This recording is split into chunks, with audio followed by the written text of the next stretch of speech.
Sa ilalim ng patuloy na programa ng Philippine National Police na Happy sa Komunidad, personal na bumaba sa komunidad si Police Colonel Jefferson B. Araujo, Provincial Director ng Masbate Police Provincial Office, upang iabot ang pagmamahal at tulong sa mga kabataang nangangailangan sa lugar na ito. Dala ang mga school supplies, mga lapis, papel at iba pang kagamitan sa pag-aaral, pati na rin ang mga tsinelas para sa mga batang kababayang kanilang binisita. Bawat piraso ng tulong ay simbolo ng pag-asa at pangarap, sapagkat naniniwala ang ating mga pulis na ang edukasyon ang pinakamatalas na sandata laban sa kahirapan. Ngunit hindi lamang ang mga material na bagay ang inihatid ng ating mga kapulisan. Nagkaroon din ng masayang mga palaro para sa mga bata at pati na rin sa mga matatanda.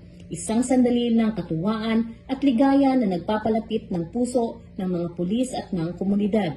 Ang tawanan at sigawan ng mga bata sa bawat laro ay nagpapatunay na ang presensya ng mga pulis ay hindi dapat katakutan kundi yakapin.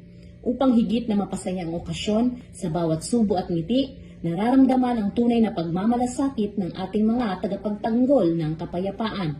Ang ganitong uri ng aktibidad ay patunay na ang ating mga pulis sa Masbate ay hindi lamang nagtatrabaho sa loob ng istasyon. Sila ay lumalabas, nakikinig at nagmamalasakit sa bawat sulok ng probinsya. Layunin nila ang itayo ang tiwala ng komunidad at palakasin ang ugnayan ng bawat mamamayan at ng kapulisan ng Pilipinas.